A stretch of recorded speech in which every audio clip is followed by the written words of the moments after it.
Bismillahirrahmanirrahim. Assalamualaikum warahmatullahi wabarakatuh. Alhamdulillah wassalatu wassalamu ala rasulillah wala haula wala quwata illa billah ma ba'du. Alhamdulillah kita panjatkan puja dan puji syukur kita kehadirat Allah Subhanahu wa taala yang telah begitu banyak memberikan kita kenikmatan, nikmat iman, nikmat Islam pada diri kita, nikmat sehat dan waktu luang, dan senang bahagia sekali rasanya kita dapat kembali berkumpul di majelis ilmu di pengajian Muslimah Jogja. Kita berada di Masjid Pogung Dalangan, Yogyakarta, ya, kampung hijrah ya. Dan kita akan melanjutkan pelajaran kita fikih wanita bersama guru kita Al-Ustadz Amir Asronji LC MPDI, dan melanjutkan pelajaran masih tentang bab solat. Kita akan berbicara tentang pembatal-pembatal dan larangan-larangan solat ya Ustadz ya. Kemudian banyak yang merilai ya teman-teman di RTVC, Asosiasi Radio dan Televisi Islam Indonesia. Kita tidak bisa sebutkan satu demi satu, kita ucapkan jazakallah khair untuk bisa menyiarkan. Mudah-mudahan kita mendapatkan faedah yang banyak dari kajian kita pada kesempatan kali ini dengan pengajian Muslimah Jogja bersama Ustadz Amir Asronji LC MPDI. Silakan pertanyaan dilayangkan di 08156 877 677. Nanti silakan dilayangkan di WhatsApp maupun di pesan singkat WhatsApp dan SMS. Kepada beliau Al-Ustadz Amir Asronji LC MPDI, kami persilakan, tafadhal maskur. Baik, bismillahirrahmanirrahim. Assalamualaikum warahmatullahi wabarakatuh. Innal hamdalillah nahmaduhu wa nasta'inuhu wa nastaghfiruh wa na'udzu billahi min syururi anfusina wa min sayyiati a'malina. May yahdihillahu fala mudilla lahu wa may yudlil fala hadiya lahu. Wa ashhadu an la ilaha illallah wahdahu la syarika lah. Wa ashhadu anna Muhammadan abduhu wa rasuluh sallallahu alaihi wasallam. Amma ba'du, para ibu-ibu, para akhwat yang dirahmati Allah Subhanahu wa taala. Alhamdulillah kita bertemu kembali dalam kajian fikih sunnah lin nisa karya Syekh Abu Malik Kamal bin Sayyid hafizallahu taala. Kita sampai pada pembahasan tentang salat ya, kitabus shalah. Tema kita pada kesempatan ini al-manhiyatu fis shalah, larangan-larangan dalam salat. Yang dimaksud dengan larangan-larangan dalam salat adalah perkara-perkara yang dijelaskan oleh nas tentang keharumannya atau kemakruhannya dalam salat, akan tetapi perkara-perkara ini tidak membatalkan salat. Dia hanya mengurangi pahala salat. Jadi yang dimaksud dengan larangan-larangan salat atau larangan-larangan dalam salat adalah perkara-perkara yang dijelaskan oleh nas tentang keharumannya atau kemakruhannya dalam salat. Akan tetapi perkara-perkara ini tidak membatalkan salat. Perkara-perkara ini hanya mengurangi pahala orang yang salat. Taib, yang pertama al-ikhtisar awwabul yad alal khasri fi shalah. Al-ikhtisar yakni meletakkan tangan di atas pinggang dalam salat. Ya, kalau boleh Anda contohkan. Ya, Anda berdiri aja di tempat.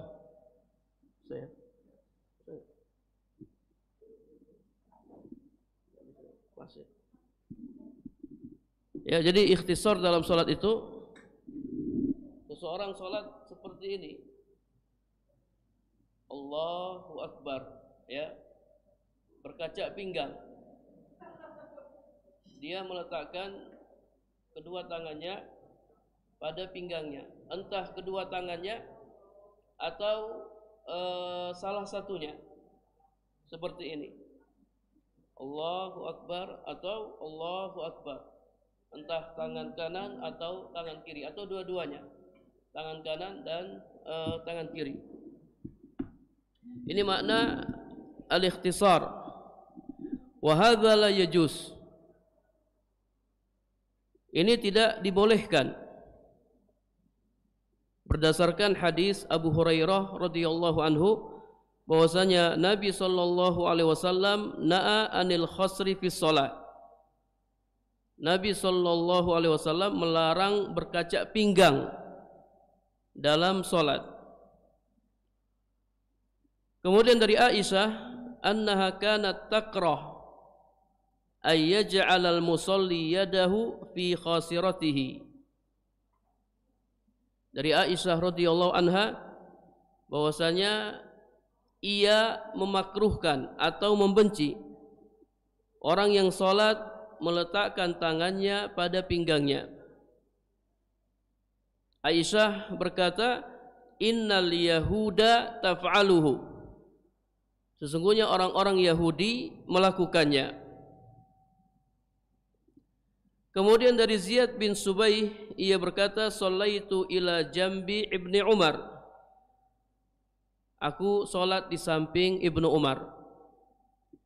Wa wada'tu yadi ala khasirati. Lalu aku letakkan tanganku pada pinggangku. Tatkala selesai salat, Ibnu Umar berkata, hadza salbu fis shalah. Ini adalah bentuk salib dalam salat. Jadi kita lihat bentuknya kayak bentuk salib. Ini adalah bentuk salib dalam salat. Wa kana Rasulullah sallallahu alaihi wasallam yanha anhu. Rasulullah sallallahu alaihi wasallam melarangnya.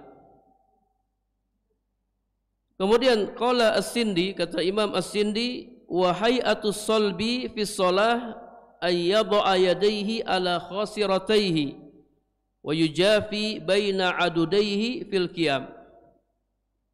Bentuk salib dalam salat yaitu seseorang meletakkan kedua tangannya di atas kedua pinggangnya dan merenggangkan keduanya, merenggangkan kedua lengannya ketika berdiri. Ya, jadi makruh seseorang meletakkan kedua tangannya di atas ya pinggangnya. Allahu Akbar. Yang benar seperti apa? Yang sesuai sunnah, meletakkan kedua tangan di atas dada, ya, Allahu Akbar. Tangan kanan diletakkan di atas tangan kiri, di atas dada. Ini yang dicontohkan oleh Nabi sallallahu alaihi wasallam. Kemudian yang kedua, raf'ul basari ila sama, mengangkat pandangan ke atas langit. Ya, lihat ke atas, ya. Ini tidak dibolehkan. Wa hadza la yajuz. Berdasarkan sabda Nabi sallallahu alaihi wasallam, la yantahiyanna aqwamun an raf'i absarihim inda du'a fi sholati ila sama.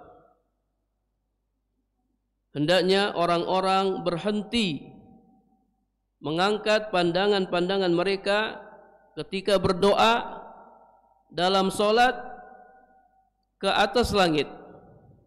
Nabi suruh berhenti, hentikan itu. Au la tukhtafanna absaruhum, atau akan disambar pandangan mereka, akan direnggut atau diambil, ya, pandangan mereka. Ini ancaman yang keras bagi orang-orang yang ketika sholat dia melihat ke atas.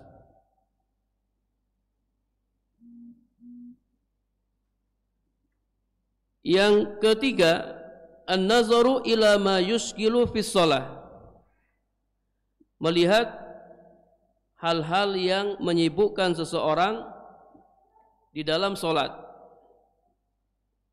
Ya, seperti melihat pakaian yang bergambar, baik pakaiannya sendiri atau pakaian orang lain. Ya, melihat pakaian sendiri, ya, dia lihat pakaian sendiri sehingga dia tidak khusyuk, tidak konsentrasi di dalam sholat.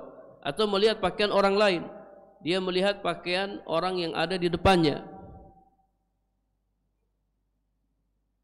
Atau melihat dinding, ukiran-ukiran atau tulisan-tulisan dan lain-lain yang menyebabkan dia lalai dari sholatnya.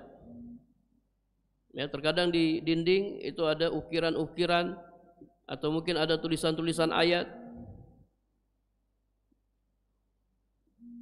Hal ini berdasarkan hadis Aisyah radhiyallahu anha bahwasanya Nabi sallallahu alaihi wasallam shalla fi khamisatin laha a'lam.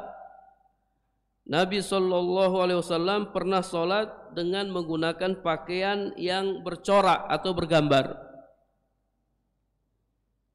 Kemudian Nabi bersabda, "Sagolatni a'lamu hazihi." Gambar-gambar, ya, pakaian ini telah menyibukkanku, telah melalaikanku. Izhabu biha ila Abi Jaham.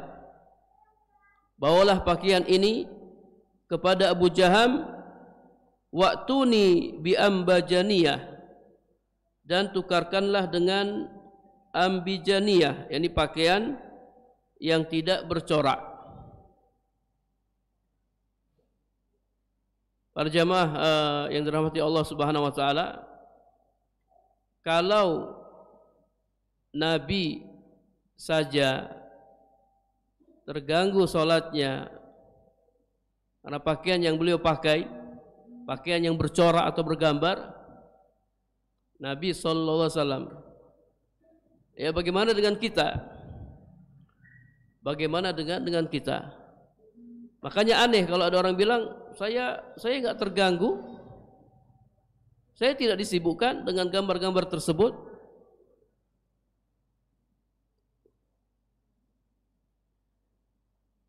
Yang keempat, al-iltifatu li ghairi hajatin, menoleh tanpa ada hajat. Wa qad taqaddama annahu yajuzu al-iltifat fi shalah li hajatin. Kita sudah bahas pada pembahasan sebelumnya bahwasanya menoleh dalam salat kalau ada hajat, kalau ada keperluan dibolehkan.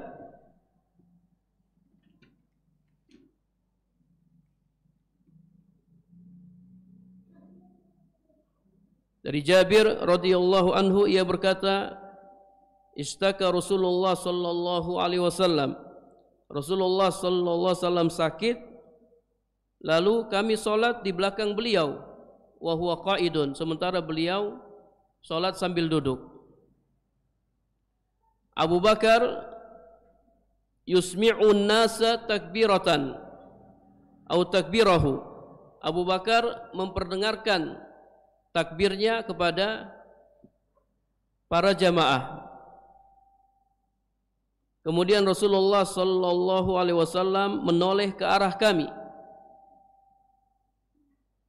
Fara'ana qiyaman, beliau melihat kami salat sambil berdiri.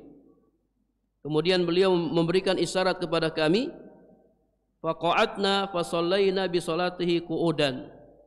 Kami pun duduk, kami salat di belakang beliau sambil duduk. Di sini Nabi sallallahu alaihi wasallam menoleh ke belakang, beliau melihat, ya, sahabat-sahabatnya salat sambil berdiri, kemudian beliau memberikan isyarat untuk duduk. Ya, jadi kalau imam salat sambil duduk, maka makmum harus mengikuti imam salat sambil duduk pula. Walaupun makmumnya sehat, mampu untuk berdiri, makmum mengikuti imam. Kalau imam salat sambil duduk, maka makmum salat sambil duduk. Innama ju'ilal imam liyu'tamma bihi. Dijadikan imam untuk diikuti. Jadi kalau ada hajat dibolehkan, yang tidak dibolehkan itu tanpa adanya hajat, tanpa adanya keperluan. Ibu-ibu yang dirahmati Allah Subhanahu wa taala, jadi yang kedua tadi apa? Mengangkat pandangan ke atas langit, kemudian yang ketiga melihat hal-hal yang menyibukkan seseorang dalam salat, yang keempat menoleh tanpa keperluan. Baik, jadi yang benar gimana? Yang sesuai sunnah gimana ketika kita salat? Yang sesuai sunnah ketika kita salat, kita melihat ke tempat sujud. Kita melihat ke tempat sujud. Jadi tidak melihat ke atas, tidak melihat hal-hal yang melalaikan, tidak menoleh ke kanan, ke kiri, tapi terus melihat ke tempat sujud.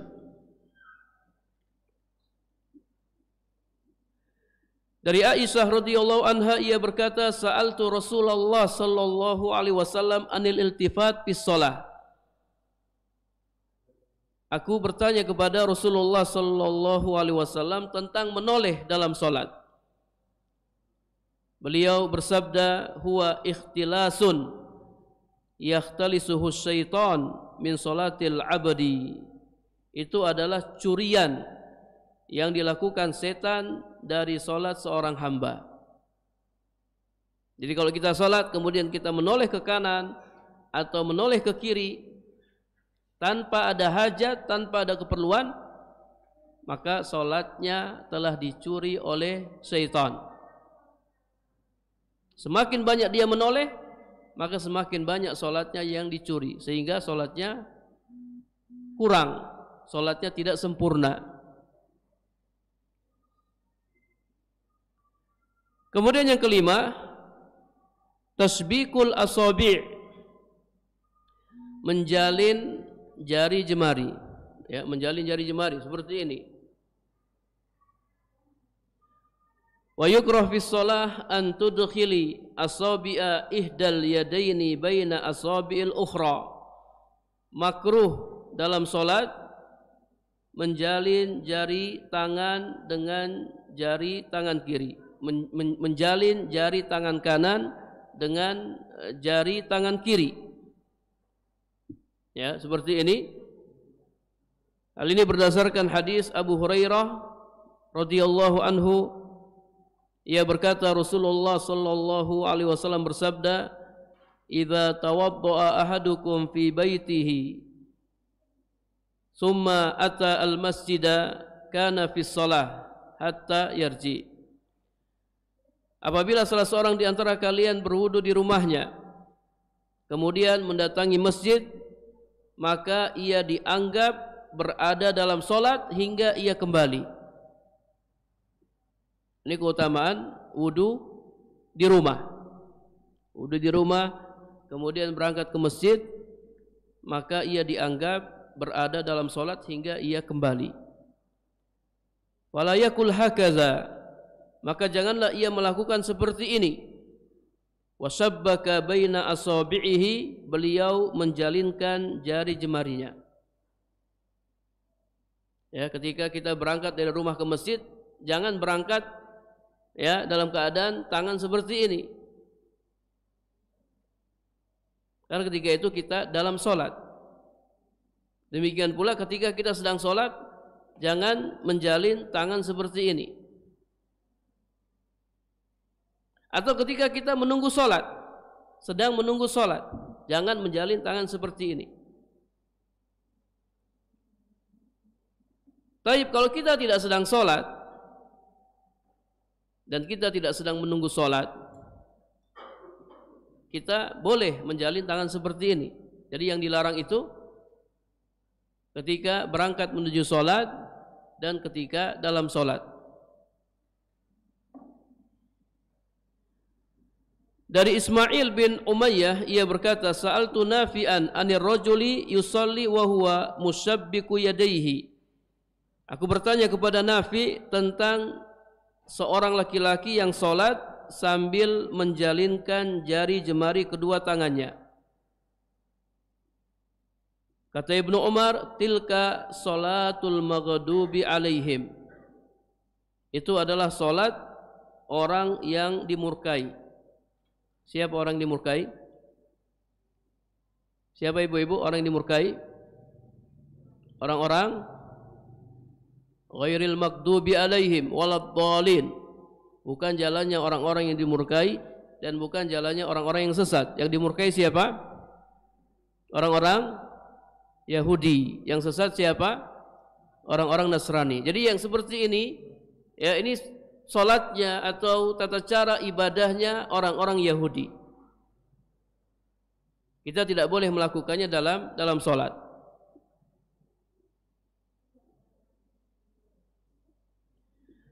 Yang keenam, farqatul asabi', membunyi-bunyikan jari jemari. Ya, membunyi-bunyikan jari jemari dalam salat. Wa hiya in qallat fis shalah kurihat. Jika dibunyikan sedikit dalam salat maka hukumnya makruh. Dia bunyikan satu tik, hukumnya makruh. Li'annaha musghilatun anis shalah. Karena hal itu menyibukkannya dari salat. Wa in kasurat harumat. Jika yang dibunyikan banyak, ya, jari-jarinya dibunyikan, ya, semua, hurimat, diharamkan. Li'anna fiha tala'uban bis shalah. Karena hal itu adalah tindakan bermain-main dalam salat. Ini kita sedang menghadap Allah Subhanahu wa taala. Kita sedang salat. Kita tidak boleh membunyi-bunyikan jari jemari kita. Kalau mau bunyi-bunyikan nanti setelah selesai salat.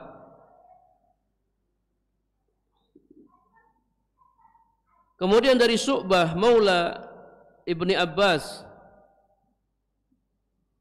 ia berkata, "Shallaitu ila jambi Ibni Abbas." Aku pernah salat di samping Ibnu Abbas. Wa faqa'tu asabi'i. Lalu aku membunyi-bunyikan jari jemariku.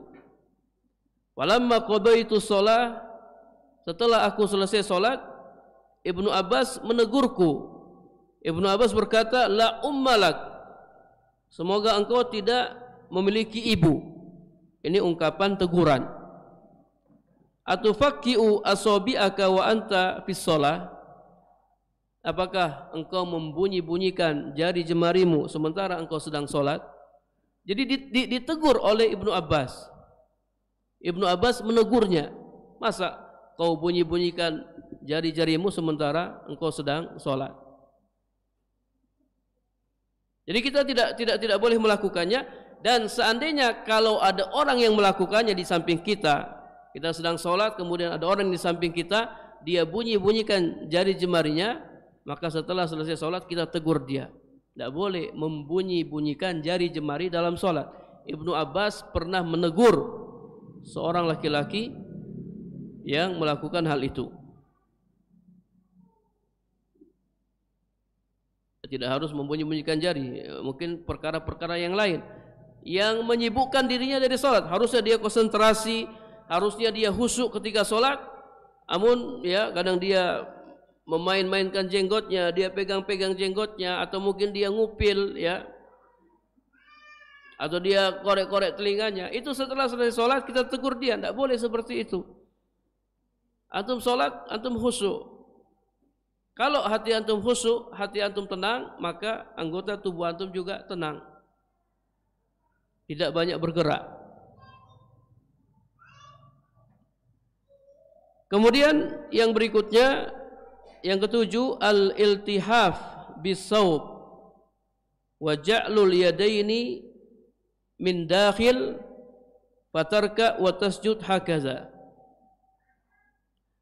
Berselimut dengan sebuah pakaian atau sebuah kain dan menjadikan kedua tangan dalam kain tersebut lalu ruku dan sujud dalam keadaan demikian.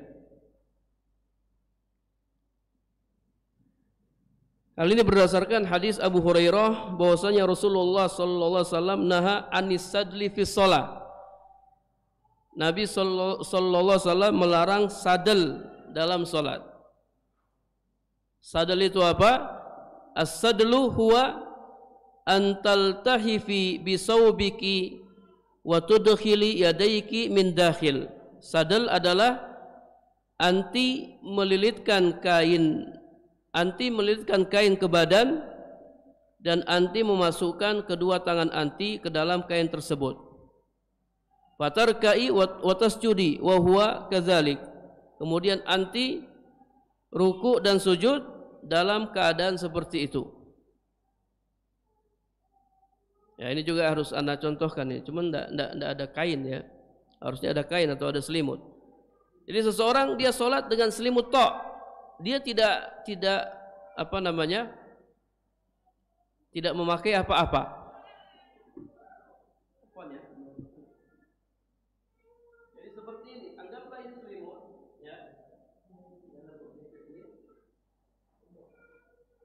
Anggaplah ini selimut. Misalnya Anda tidak pakai apa-apa ini ya, tidak pakai apa-apa sama sekali. Tidak pakai baju, tidak pakai celana.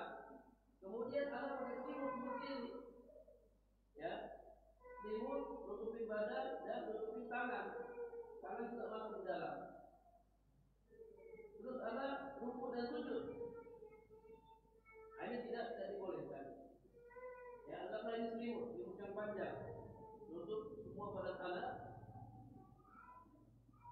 Anda sholat dengan selimut ini tanpa menggunakan pakaian yang lain. Ini tidak dibolehkan. Kenapa tidak dibolehkan? Kenapa tidak dibolehkan? Karena auratnya bisa tersingkap, auratnya bisa terlihat.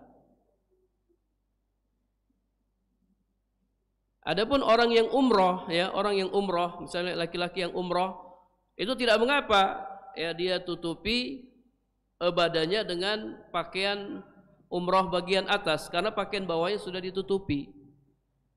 Dia tutup, ya. Dia pakai juga bagian bawah. Nah, ini tidak mengapa. Yang tidak boleh di sini dia nggak pakai apa-apa, kemudian dia tutup dirinya dengan selimut. Lalu dia sholat. Auratnya akan tersingkap.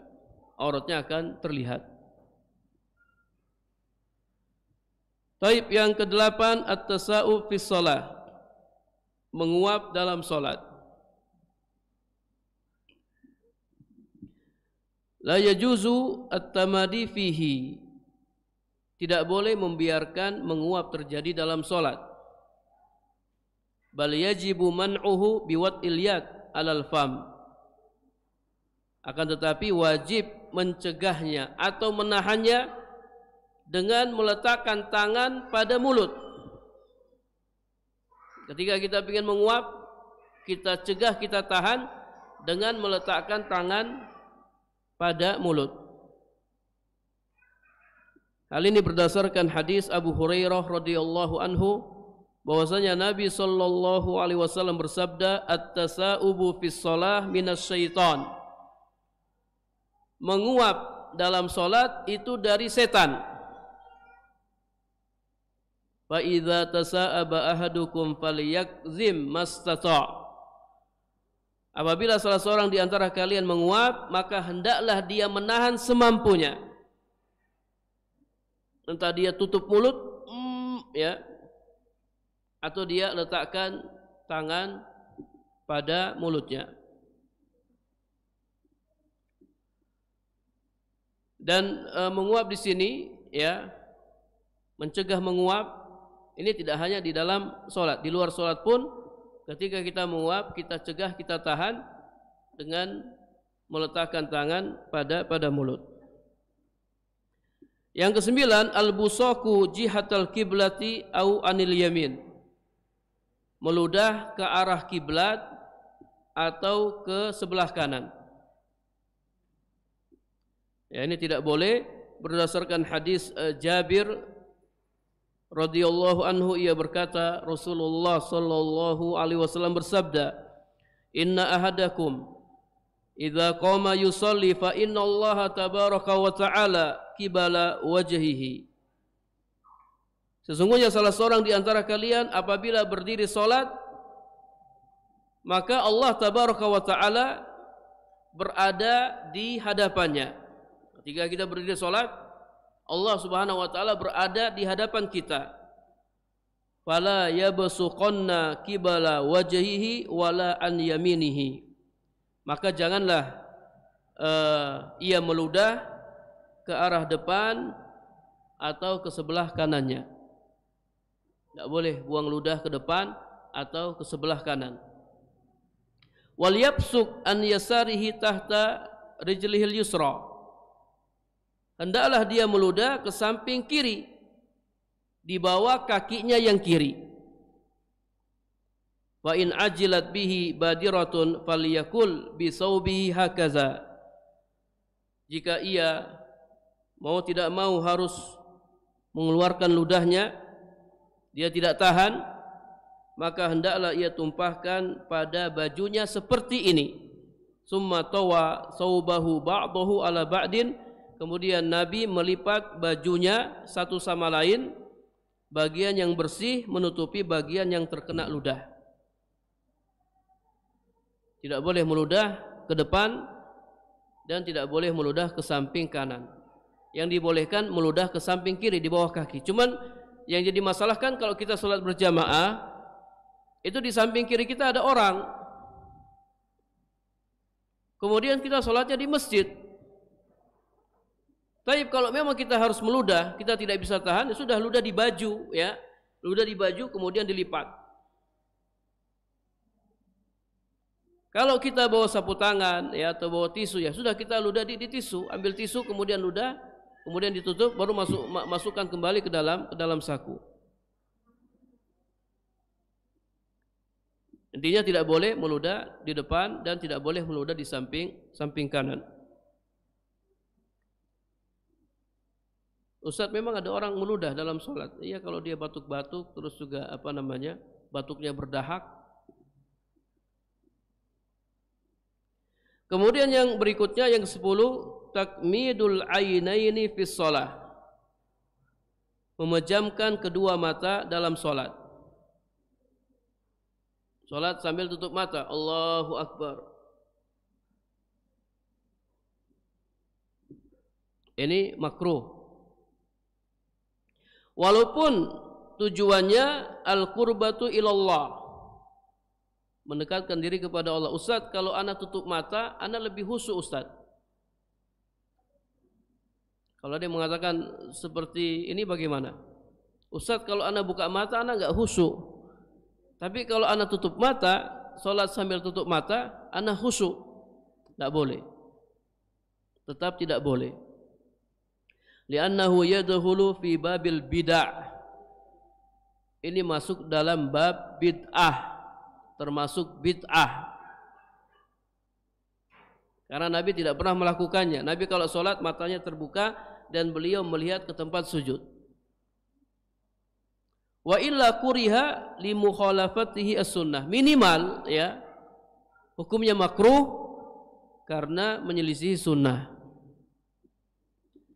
Kita lihat penjelasan Imam Ibnul Qayyim. Qala Ibnul Qayyim, walam yakun min hadihi sallallahu alaihi wasallam takmidu ainaihi fis shalah. Memejamkan kedua mata dalam salat bukan termasuk petunjuk Nabi sallallahu alaihi wasallam. Memejamkan kedua mata dalam salat bukan termasuk petunjuk Nabi sallallahu alaihi wasallam. Apa buktinya? Apa dalilnya? Kata Imam Ibnul Qayyim, dalilnya maddu yadihi fi salatil khusuf liyatanawalal unqud lamma ra'a al jannah. Nabi sallallahu alaihi wasallam pernah mengulurkan tangannya ini dalam salat gerhana. Dalam salat gerhana, salat kusuf, Nabi julurkan tangannya. Beliau hendak mengambil anggur tatkala beliau melihat surga. Jadi ketika Nabi salat diperlihatkan kepadanya surga, kemudian Nabi julurkan tangannya, Nabi hendak mengambil anggur. Wa kadzalika ru'yatuhun nar wa sahibal hirrah fiha. Demikian pula beliau pernah melihat neraka dan wanita pemilik kucing di neraka. Dalam hadis yang masyhur ada seorang wanita, dia kurung kucing, dia tidak kasih makan, ya, tidak kasih minum sampai kucing itu mati. Gara-gara perbuatannya dia masuk neraka. Nabi lihat wanita itu di neraka. Nabi juga melihat, ya, di neraka pemilik tongkat. Demikian pula, ya, beliau pernah mengusir hewan yang hendak lewat di depan beliau ketika beliau sedang sholat. Kemudian Ibnul Qayyim menyebutkan beberapa hadis, lalu Ibnul Qayyim berkata, "Fahadhil ahadis wa ghairuha yustafadu min majmu'iha al-ilmu bi annahu lam yakun yughammid ainaihi fi shalah." Seluruh hadis-hadis ini menunjukkan bahwasanya Nabi sallallahu alaihi wasallam tidak memejamkan kedua matanya dalam salat. Ya, jadi hukumnya makruh memejamkan mata. Kalau ada yang bertanya, "Ustaz, gimana kalau di depan kita ada sesuatu yang mengganggu salat kita? Jadi kalau kita ngelihat kita jadi keganggu. Boleh enggak memejamkan mata?" Kata Syekh Saleh Fauzan, Dr. Syekh Saleh Fauzan beliau mengatakan, kalau seandainya di depan kita ada hal-hal yang mengganggu salat kita, maka tidak mengapa kita pejamkan mata. Karena ada hajat, ada keperluan. Kemudian yang ke-11, at-tamattu fi shalah. Mengeliat dalam salat. Mengeliat itu seperti apa mengeliat? Gimana? Oh ya, ya gitu. Mengelihat dalam salat. Ini hukumnya apa? Makruh.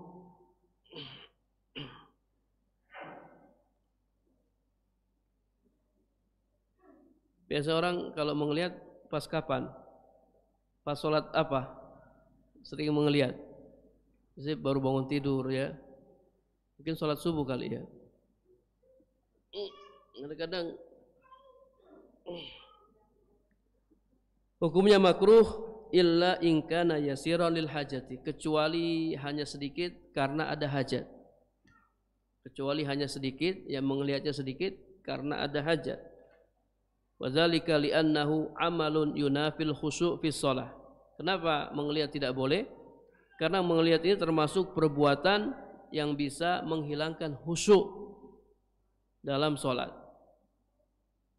Jadi masya Allah, hal-hal yang bisa menghilangkan khusyuk itu harus kita tinggalkan semuanya, baik itu perbuatan maupun perkataan. Jadi khusyuk ini harus dijaga dari awal sampai akhir salat. Wa akhraja Ibnu Abi Syaibah an Sa'id bin Jubair qala at-tamattu yanqusus shalah. Ibnu Abi Syaibah meriwayatkan dari Sa'id bin Jubair, ia berkata, mengeliat itu bisa mengurangi pahala salat. Mengeliat bisa mengurangi pahala salat. Kemudian yang ke-12, at-tatbiqu fi ruku'. Tatbiq di saat ruku'. Apa itu tatbiq? Huwa ja'lu batnil kaffi ala batnil kaffil ukhra wa wat'uhuma baina rukbatain wal fakhizain fi ruku'. Yaitu menjadikan telapak tangan di atas telapak tangan yang lain. Jadikan telapak tangan di atas telapak tangan yang lain. Dan meletakkan keduanya di antara lutut dan kedua paha di saat ruku. Nah, ini kita praktekkan lagi, ya, mengelihat tatbiq. Tatbiq fi ruku'. Letakkan telapak tangan di atas telapak tangan yang lain, kemudian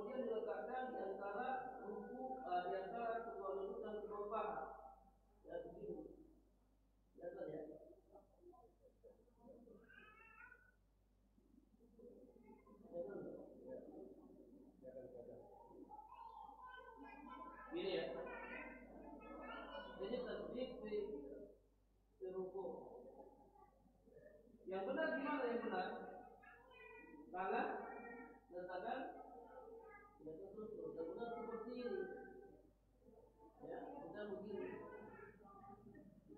Kenapa dengan begini? Mungkin tandingan apa? Tandingan kali ya.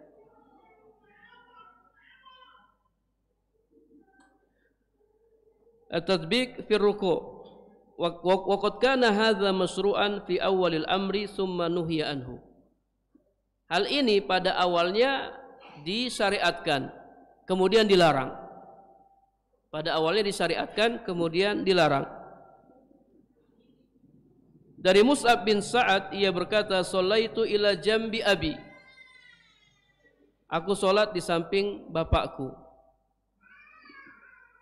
Qala wa ja'altu yadi baina rukbatai. Kata Mus'ab, lalu aku letakkan kedua tanganku di antara kedua lututku. Dia melakukan tatbik dalam ruku. Lalu ayahku berkata kepadaku, idrib bikaffaika ala rukbataik.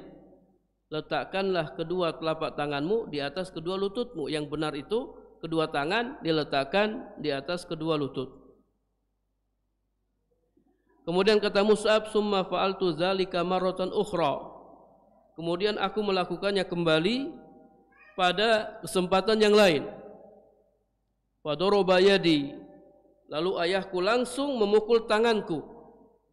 Seraya berkata, inna nuhina an haza.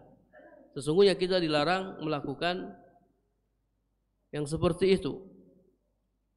Wa umirna an nadriba bil akuffi ala rukabi, dan kita diperintahkan untuk meletakkan telapak tangan di atas lutut. Kemudian yang ke-13, qiraatul Quran fir ruku' was sujud. Membaca Al-Qur'an di saat ruku' dan sujud. Nabi SAW bersabda, ala wa inni nuhitu an aqra'al Qur'an raki'an aw sajidan. Ketahuilah sesungguhnya aku dilarang membaca Al-Qur'an di saat ruku atau sujud. Di saat ruku yang kita baca apa? Yang kita baca zikir ruku. Di saat sujud yang kita baca apa? Yang kita baca zikir sujud. Kita tidak boleh membaca Al-Qur'an. Kemudian yang ke-14, bastu zira'aini fis sujud, menghamparkan kedua lengan di saat sujud. Hal ini berdasarkan sabda Nabi sallallahu alaihi wasallam, i'tadilu fis sujud. Luruslah di dalam sujud. Wala yabsut ahadukum zira'aihi in bisatal kalbi. Janganlah salah seorang di antara kalian menghamparkan kedua lengannya sebagaimana anjing menghamparkannya. Taib. Ini juga harus dipraktekkan. Siapa itu, Pak? Ayo sini antum sujud dulu, sujud ya. Antum sujud. Ayo biar paham. Tidak boleh menghamparkan dan tangan.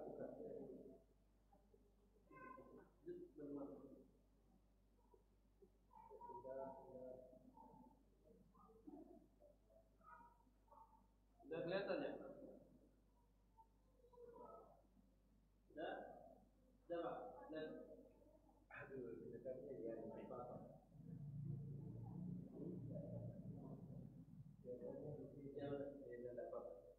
Jadi yang tidak boleh itu tangan seperti ini. Nanti bisa dilihat di wajah. Ya, ini tidak boleh. Ya, paham ibu ya? Ibu lihat enggak? Hah? Tadi saya lihat Hah? Ini enggak ada ibu Pak. Ya, nanti dilihat di YouTube aja. Bukan YouTube-nya. Facebook. Oke. Ini ya. Ya. Ini tidak boleh seperti ini. Yang benar bagaimana? Yang benar itu diangkat.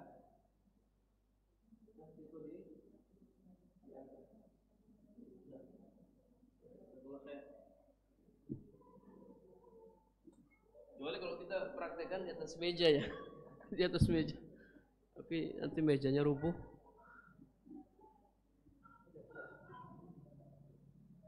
Dia tidak boleh menghamparkan kedua lengan di atas lantai, ini seperti anjing. Wa innama yurfa' al-mirfaqan. Yang benar kedua siku diangkat. Ya, ibu-ibu yang tidak boleh sujud seperti ini ya. Ini nih. Dua tangan seperti ini. Yang benar gini diangkat ya kedua tangannya. Gini tidak boleh.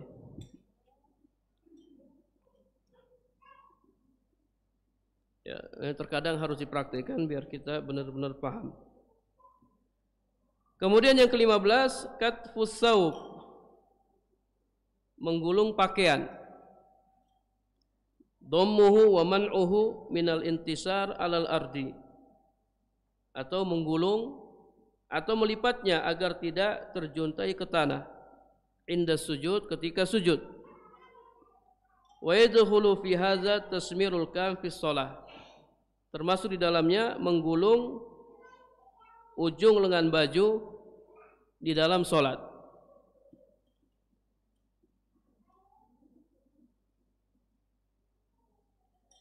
Baik, ini juga mungkin harus dipraktikkan, menggulung pakaian atau menggulung atau melipatnya agar tidak terjuntai ke tanah ketika sujud ya. Biasanya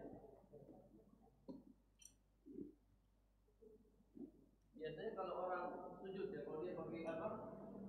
Kalau dia pakai jubah, kadang jubahnya diangkat dulu kalau dia sujud. Ayat tidak boleh. Makruh. Hukumnya makruh. Diangkat dulu baru dia sujud. Biarkan sudah pakaian itu sujud. Jadi pakaian ikut sujud. Ada yang mengatakan termasuk dalamnya ini melipat celana. Ya, melipat celana ketika sholat. Ya, ini hukumnya makruh. Melipat celana ketika sholat hukumnya makruh.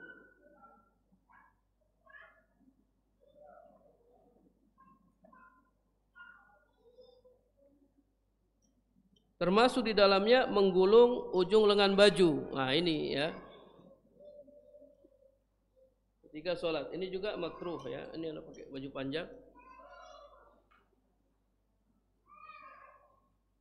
Ya begini nih, menggulung ujung lengan. Ya. Kemudian sholat makruh. Ya. Biarkan ujung lengan seperti ini. Jangan dilipat. Dari Ibnu Abbas radhiyallahu anhuma, ia berkata, umiran nabiyyu sallallahu alaihi wasallam ay yasjuda ala sab'in wa nuhiya ay yakfita as-sa'ra was-siyab. Diperintahkan, ya kata Ibnu Abbas, Nabi sallallahu alaihi wasallam diperintahkan sujud di atas 7 anggota tubuh. Siapa yang tahu 7 anggota tubuh yang kita sujud dengannya apa saja? 7 anggota tubuh. Yang pertama apa ini? Jidat, dahi. Yang kedua hidung. Yang ketiga dan keempat 2 telapak tangan. Yang kelima dan yang keenam 2 lutut. Yang ketujuh jari kaki. Jari kaki. Kita diperintahkan sujud di atas 7 anggota tubuh. Dan dilarang ayak fitas sya'ru wasiyab. Dilarang menggulung rambut atau mengikatnya dan menggulung pakaian. Ya, yang rambutnya gondrong, ya. Itu ketika sholat jangan diikat rambutnya. Kata para ulama, larangan ini bagi laki-laki. Larangan menggulung rambut, mengikat rambut dalam sholat bagi laki-laki. Adapun bagi perempuan tidak mengapa. Kemudian yang ke-16 al-iqa',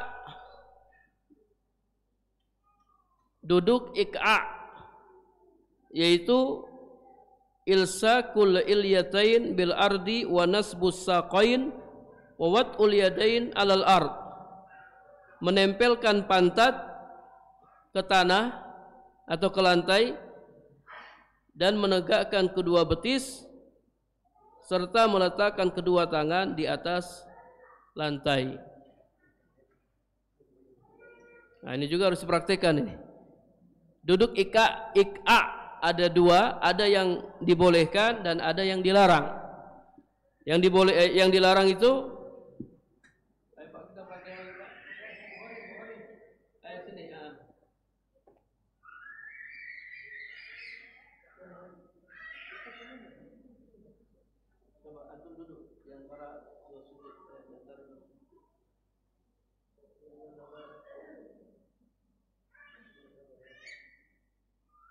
ini namanya duduk apa? Ini namanya duduk apa? Duduk istirahat.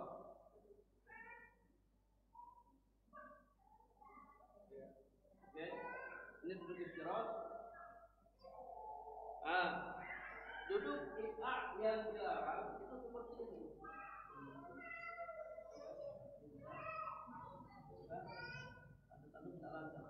Iya. Nah, seperti ini yang dilarang. Duduk iqa' yang dilarang seperti ini. Ini tidak dibolehkan. Makruh. Kemudian kalau ada duduk iqa' yang disunahkan.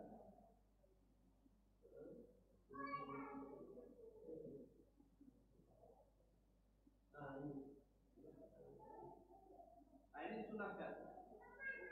Yang seperti ini disunahkan. Iqa' yang disunahkan.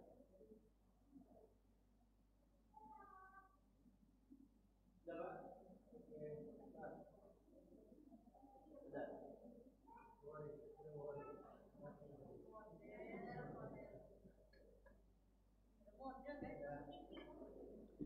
Wa hadhil hay'ah la tajuzu fil julus bis shalah. Duduk seperti ini, ya seperti tadi yang dilarang, tidak dibolehkan dalam salat. Berdasarkan hadis Aisyah fi sifati salatin Nabi sallallahu alaihi wasallam, tentang tata cara salat Nabi sallallahu alaihi wasallam, di dalamnya disebutkan wa kana yanha an uqubati syaitan. Nabi sallallahu alaihi wasallam melarang duduk seperti syaitan. Duduk seperti syaitan yaitu iqa' dengan tata cara yang sudah Anda jelaskan tadi. Kemudian dalam hadis Abu Hurairah, wa nahani an naqratin kan naqratid dik. Nabi sallallahu alaihi wasallam melarangku sujud dengan cepat seperti ayam mematuk. Wa iqa' ka iqa'il kalbi, dan melarang duduk iqa' seperti duduknya anjing. Ya, tadi sudah kita praktekkan. Duduk iqa' yang seperti ini tidak dibolehkan, namun di sana ada duduk iqa' yang dibolehkan atau yang disunahkan, yaitu nasbul qadamain wa wat'ul ilyatain alal akibain, yaitu menegakkan kedua telapak kaki lalu meletakkan pantat di atas tumit atau duduk di atas tumit. Ini tadi sudah kita praktekkan. Kemudian yang ke-17, wat'ul yad alal ardi fil julus fi shalah illa li'udhrin, meletakkan tangan di atas lantai di saat duduk dalam solat kecuali karena uzur. Dari Ibnu Umar radhiyallahu anhuma, ia berkata, nahan Nabiyyu sallallahu alaihi wasallam idza jalasa ar-rajulu fi shalah ay ya'tamid ala yadihi al-yusra. Nabi sallallahu alaihi wasallam melarang apabila seseorang duduk dalam solat dia bersandar pada tangan kirinya. Baik, ini juga harus dipraktekkan. Ayo, siapa?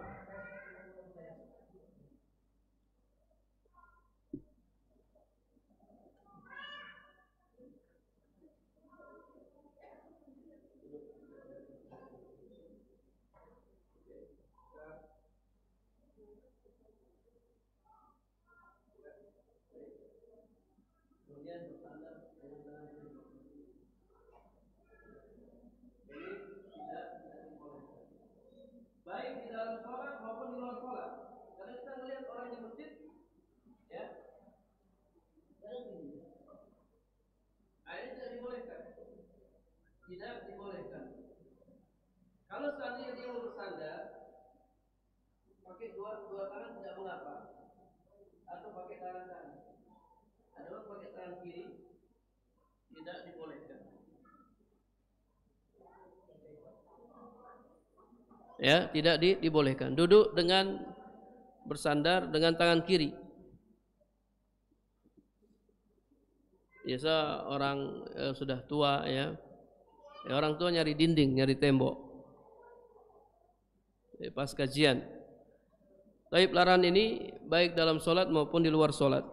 Wa fi riwayatin anna Ibnu Umar qala, dalam riwayat lain Ibnu Umar berkata, la tajlis hakaza, jangan kamu duduk seperti itu, karena duduk seperti itu adalah duduknya orang-orang yang mendapat siksa.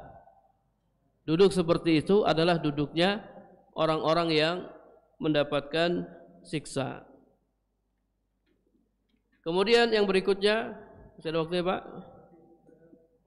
Yang ke-18, sujudul maridati ala syai'in murtafi'in. Sujudnya orang yang sakit di atas sesuatu yang agak tinggi. Sujudnya orang sakit di atas sesuatu yang agak tinggi. Fal maridatu idza stata'at an tasjud 'alal ardi fa huwal wajibu. Orang yang sakit kalau dia mampu duduk, kalau dia mampu sujud di atas lantai, maka dia harus lakukan. Namun jika dia tidak mampu, maka ia cukup memberikan isyarat dengan kepalanya. Ya, cukup memberikan isyarat dengan kepalanya ketika sujud. Dia tidak harus meletakkan bantal atau yang lainnya untuk sujud di atasnya. Hal ini berdasarkan hadis Ibnu Umar radhiyallahu anhuma, ia berkata, ada Rasulullah sallallahu alaihi wasallam rajulan min ashabihi maridon. Rasulullah sallallahu alaihi wasallam menjenguk salah seorang sahabatnya yang sedang sakit. Wa ana ma'ahu, dan aku bersama beliau. Fadakhala alaihi wa huwa yusalli ala ud. Nabi masuk menemuinya sementara orang itu sedang sholat di atas sebuah kayu. Lalu dia letakkan dahinya di kayu tersebut. Rasulullah sallallahu alaihi wasallam memberi isyarat kepadanya agar membuang kayu tersebut. Fatarahal 'ud wa akhadha wisadatan. Maka ia pun membuangnya lalu mengambil bantal. Rasulullah sallallahu alaihi wasallam bersabda, "Da'ha angka." Tinggalkanlah bantal itu, tidak usah pakai bantal. In istata'ta an tasjud 'alal ardi. Jika engkau mampu sujud di atas tanah, maka lakukanlah. Jika tidak, maka lakukanlah dengan isyarat. Jadikanlah sujudmu lebih rendah dari rukukmu. Ya, jadi sujud di atas sesuatu yang tinggi seperti bantal, taruh bantal kemudian sujud di atas bantal. Nah, ini makruh. Makruh. Ya, bagi orang yang sakit, kalau dia bisa sujud di atas lantai, ya dia sujud di atas lantai.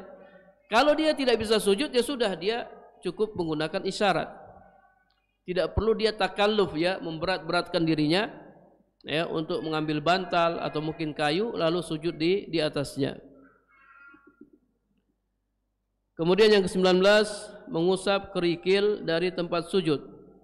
Wal abas fi shalah, dan melakukan gerakan yang tidak perlu dalam salat. Illa in kana lil hajatil mulihah, kecuali karena hajat yang mendesak, maka seseorang boleh melakukannya, namun dia lakukan hanya sekali. Misalnya di tempat sujud itu ada batu, ya ada kerikil. Kalau dia sujud nanti dahinya sakit, maka dia usap batu tersebut, namun diusap sekali tok, lalu dia sujud. Akan tetapi ya, meninggalkannya atau tidak melakukannya lebih utama apabila keberadaan batu tersebut atau kerikil tersebut la yuaddi ila taqlilil khusyu', tidak mengantarkan kepada berkurangnya khusyuk. Ya, jadi itu tadi banyak gerakan itu terkadang menghilangkan khusyuk. Walaupun ada kerikil, ya, lebih utama tidak usah kita pindahkan, tidak usah kita usap kerikil tersebut. Kita sujud ya, tapi jangan kena kerikil. Tapi kalau seandainya kerikilnya banyak, ya kita tidak bisa letakkan dahi kita di lantai, maka kita usap, tapi cukup lakukan sekali. Jangan, nah itu terlalu banyak. Cukup lakukan sekali. Berdasarkan hadis Mu'aykib, bahwasanya Rasulullah sallallahu alaihi wasallam bersabda tentang seorang laki-laki yang meratakan tanah atau mengusap debu ketika dia sujud. Kata Nabi, in kunta fa'ilan fawahidah, kalau kamu memang harus melakukannya, maka lakukanlah sekali saja. Dalam riwayat lain, la tamsah wa anta tusolli, janganlah engkau mengusap ketika engkau sedang sholat. Jika engkau harus melakukannya, maka lakukanlah sekali saja untuk menghilangkan kerikil. Kemudian di sini ada faedah, apabila debu menempel di dahi atau kerikil ya menempel di dahi setelah sujud, maka makruh mengusapnya. Ya, kita sujud, kemudian bangkit dari sujud, ada debu di dahi, ada kerikil di dahi, maka dibiarkan saja itu kerikil. Makruh kalau kita usap. Kenapa makruh? Karena hal itu bisa menyibukkan seseorang dari sholatnya, apalagi kalau dilakukan berulang-ulang dan sering. Dari Abu Sa'id radhiyallahu anhu, ia berkata, aku pernah melihat Rasulullah sallallahu alaihi wasallam sujud di lumpur. Rasulullah pernah sujud di lumpur, di air dan tanah atau di lumpur, hingga aku melihat bekas tanah pada jidatnya, pada dahinya. Nabi tidak mengusapnya, Nabi biarkan. Kata Ibnu Mas'ud, arba'un minal jafa, ada 4 macam tabiat kasar, di antaranya seseorang mengusap tanah atau debu dari wajahnya ketika dia sedang sholat. Jika tanah atau kerikil tersebut mengganggunya, maka dia boleh mengusapnya. Kemudian yang berikutnya, yang ke-20, ya kita selesaikan ini sampai 23. Yang ke-20, turun dengan kedua lutut terlebih dahulu sebelum kedua tangan ketika hendak sujud. Ini juga makruh.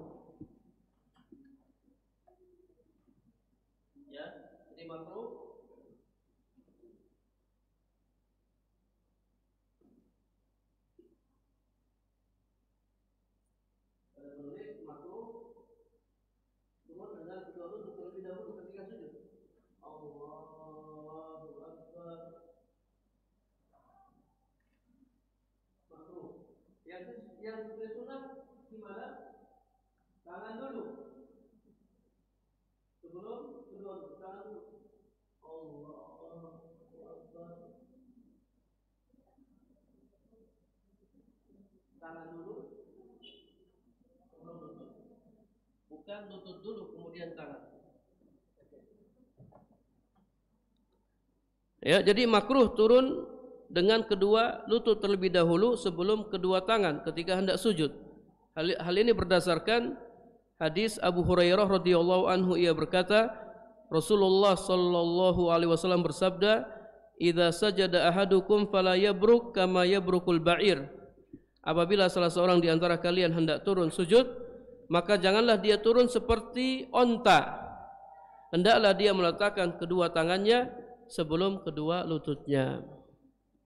Kemudian yang ke-21, al-isyaratu bil yadain, memberi isyarat ke kanan dan ke kiri dengan kedua tangan ketika mengucapkan salam. Wa hadhil isyarah inda taslim, isyarat seperti ini ketika salam banyak dilakukan oleh orang-orang awam, baik laki-laki maupun perempuan. Ya. Baik, terakhir Pak, ini kita pegang terakhir.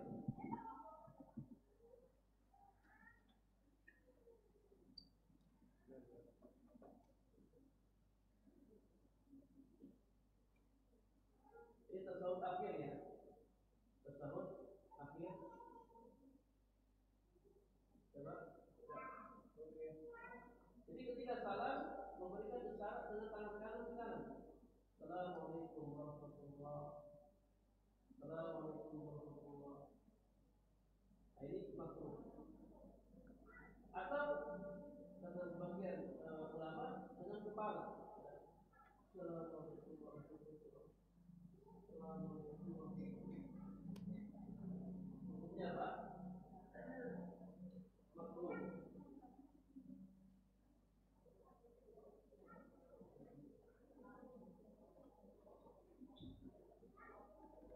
Memang harus ada kamera khusus ya untuk kita praktekkan.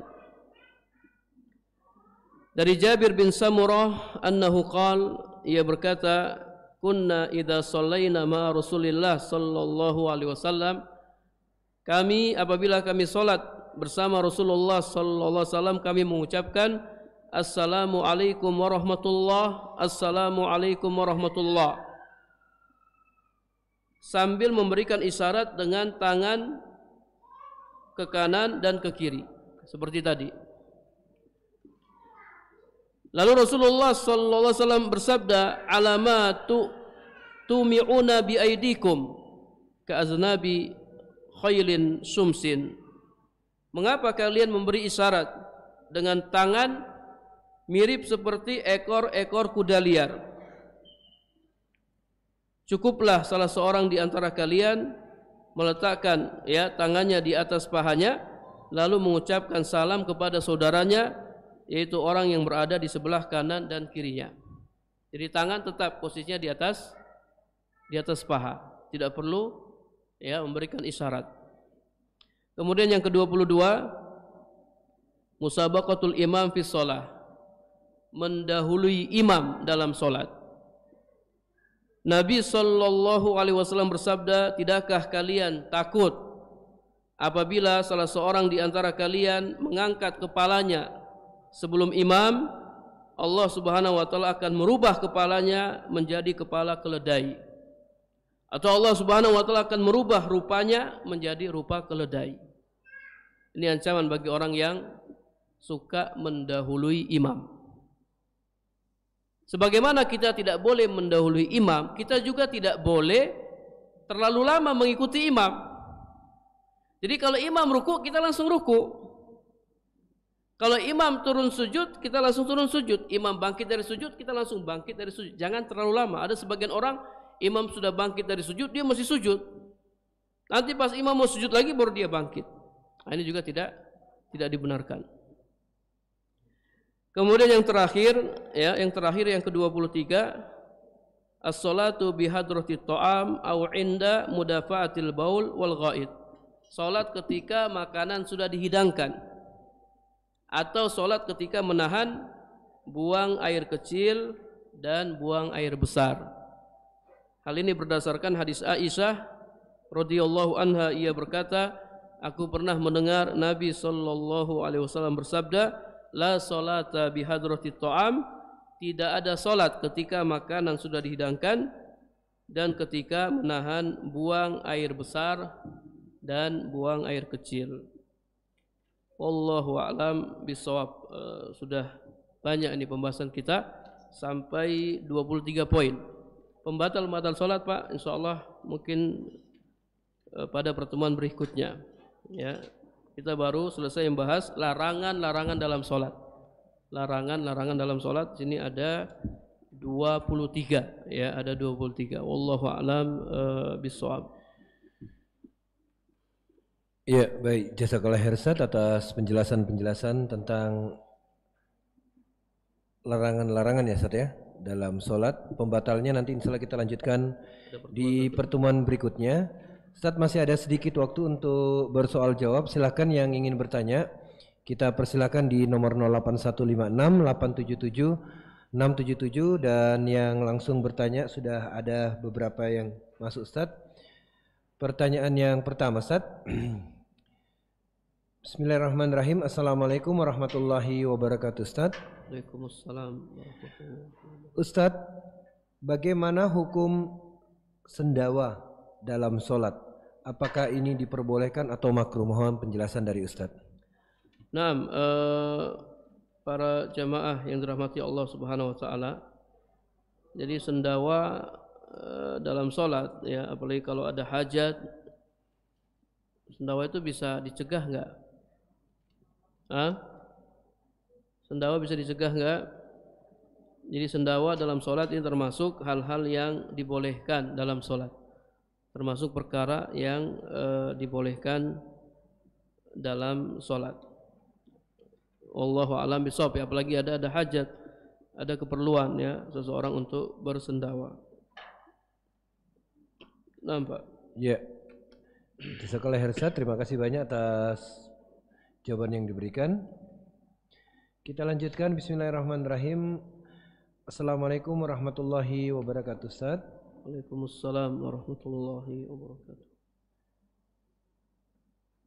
Ustadz, maaf tadi disampaikan bahwa sunnah melihat tempat sujud ketika kita sholat dengan sajadah yang gambarnya mengganggu.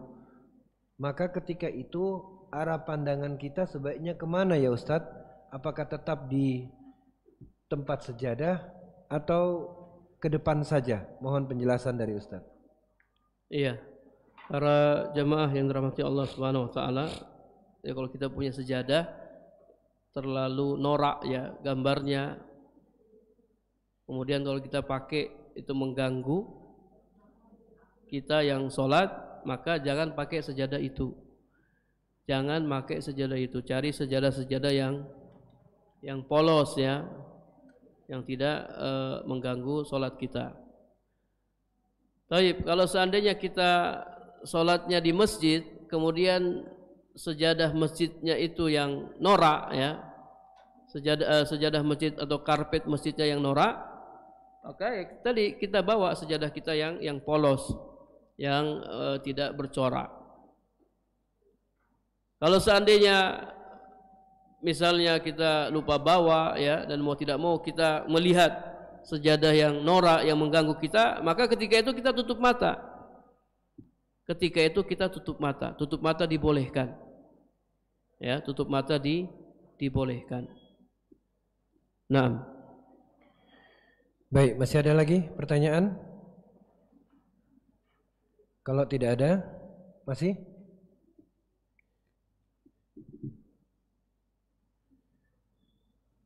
Oh, ini ada satu Ustaz. Bismillahirrahmanirrahim. Assalamualaikum warahmatullahi wabarakatuh Ustaz. Ustaz, saya pernah membaca suatu hadis tentang membunyikan jari jemari pada saat sholat itu merupakan larangan. Apakah hadis ini benar atau tidak Ustaz? Mohon penjelasannya Ustaz. Iya, tadi sudah kita bahas ya, termasuk yang dilarang dalam sholat membunyi-bunyikan jari jemari ya. Itu ada hadis Syu'bah Maula Ibnu Abbas. Ya, hadis Syu'bah Maula Ibnu Abbas, ia berkata, aku pernah sholat di samping Ibnu Abbas, lalu aku bunyi-bunyikan jari jemariku. Tatkala selesai sholat, Ibnu Abbas menegurku. Ibnu Abbas menegurku, kata Ibnu Abbas, apakah kamu membunyi-bunyikan jari jemarimu ketika kamu sedang sholat? Ya, jadi ada hadisnya, hadis Syu'bah Maula Ibnu Abbas. Ya, dan hadis ini dihasankan oleh Syekh Al-Albani. Naam. Baik, terima kasih Ustaz atas jawabannya. Kita lanjutkan Ustaz tentang masalah menutup mulut pada saat sholat Ustaz. Ini tidak benarkan untuk menutup mulut atau masih tetap menutup wajah? Tapi kondisi saat ini Ustaz, kita menggunakan masker. Apakah ini kita melepaskan masker atau tetap menggunakan masker? Mohon penjelasannya Ustaz. Nah, para jamaah yang dirahmati Allah Subhanahu wa taala, termasuk perkara yang makruh dalam salat itu menutup mulut, ya, menutup mulut pada saat salat. Memakai masker itu hukumnya makruh, pada asalnya hukumnya makruh. Tapi kalau ada hajat, kalau ada keperluan, ya, misalnya kita dalam suasana pandemi, maka tidak mengapa, boleh kita menutup mulut, boleh memakai masker. Ya, di antara dalilnya tadi sudah kita sampaikan tentang menguap. Ya, tentang menguap. Tadi kan menutup mulut kan tidak boleh, tapi ketika kita mau menguap kan boleh kita tutup mulut untuk menahan. Ya, kata Nabi sallallahu alaihi wasallam, at-tasa'ub fi shalah minas syaitan. Menguap dalam salat itu dari setan. Apabila salah seorang di antara kalian hendak menguap, hendaklah dia menahannya semampunya. Menahan menguap itu entah dengan meletakkan tangan pada mulut, ya, atau mungkin dia tahan, dia tidak buka mulutnya dan lain-lain. Jadi ketika ada hajat boleh. Ketika ada hajat boleh nutup mulut. Baik, ya, dan pandemi ini termasuk hajat. Tapi kalau sudah selesai pandeminya, ya, udah enggak ada virusnya, maka tidak boleh kita sholat sambil memakai masker, ya. Tidak boleh kita sholat sambil memakai masker. Awat-awat yang pakai cadar itu tidak boleh sholat pakai cadar. Mereka harus lepas cadarnya, ya. Tapi kalau dia sholat di hadapannya ada laki-laki yang bukan mahramnya, naam, dia tutup wajahnya karena ada hajat. Tapi kalau dia sholat misalnya di tempat yang khusus disediakan untuk perempuan, tidak ada laki-laki asing, tidak ada laki-laki yang bukan mahramnya, maka dia buka cadarnya. Ya, makruh sholat sambil memakai cadar. Naam. Baik, terima kasih Ustaz atas jawaban-jawaban yang telah diberikan, dan waktu kita sudah habis Ustaz, kita sudah gelinding. Kita ucapkan jazakallahu khairan Ustaz, tapi sebelum mungkin ada sedikit resume Ustaz dari pertemuan kita pada kesempatan kali ini, kami persilakan Ustaz. Nah, ibu-ibu yang dirahmati Allah, ya, jadi ternyata banyak sekali larangan-larangan dalam sholat. Banyak sekali larangan dalam sholat. Sini penulis menyebutkan ada sekitar 23, dan tentunya bisa lebih dari 23. Banyak sekali larangan dalam sholat yang mungkin, ya, mungkin sebagian dari kita sering melakukannya. Nah, pernah ngelihat ada orang sholat, dia masya Allah dia ngelihat ke sana, ngelihat ke atas, ya, kepalanya gerak-gerak, noleh ke kanan, noleh ke kiri. Tidak tahu dia ngelihat apa. Dia tidak tidak ngelihat tempat sujud. Ada yang banyak bergerak, ya, ada yang bermain-main dengan jenggotnya, ada yang bunyi-bunyikan jari jemarinya, ada yang ngupil ketika sholat, ngupil. Banyak sekali larangan-larangan yang mungkin masih kita lakukan dalam sholat. Dengan mengetahuinya, dengan mempelajari tema ini, kita jadi tahu, oh ternyata ini tidak boleh. Ternyata ini harus dihindari. Ya, sehingga sholat kita bisa sempurna. Kita bisa meraih kekhusyuan dalam sholat. Jadi pembahasan tentang al-manhiyat bis sholat ini pembahasan yang penting, yang tujuannya adalah meraih, ya, kesempurnaan sholat, meraih kekhusyuan dalam sholat. Allahu a'lam bishawab. Ini barangkali yang bisa kami sampaikan, mudah-mudahan bermanfaat. Ana akhiri, ya, dengan doa kafaratul majlis. Subhanakallahumma wa bihamdika asyhadu an la ilaha illa anta astaghfiruka wa atubu ilaik. Wassalamualaikum warahmatullahi wabarakatuh. Waalaikumsalam warahmatullahi wabarakatuh. Jazakallahu khair kita ucapkan kepada Ustadz Amir Rasronji LCMPDI yang telah memberikan kita nasihat-nasihat yang sungguh sangat berharga kepada ibu-ibu dan remaja putri sekalian di pengajian Muslimah Jogja. Semoga Allah Subhanahu wa taala selalu memberkahi umur Ustadz dalam ketaatan dan juga selalu melindungi Ustadz beserta keluarga dan semua yang hadir di Masjid Pogung Dalangan ini. Barakallahu fikum. Dan tidak lupa kita berdoa kepada Allah Subhanahu wa taala, semoga Allah memudahkan kita dalam memahami apa yang telah beliau sampaikan dan mudah kita amalkan dalam kehidupan kita sehari-hari. Terima kasih banyak, insya Allah kita ketemu di pekan depan, di bulan depan lagi ya, bersama Ustadz Amir Asronji, dan pekan depan kita tetap melanjutkan kajian kita ya, tahun depan berarti ya, insya Allah ya. Dan terima kasih banyak atas perhatiannya. Kita akhiri dengan doa kifaratul majelis. Subhanakallahumma bihamdik, syada la ilaha illa anta, astaghfiruka wa atubu ilaik. Assalamualaikum warahmatullahi wabarakatuh.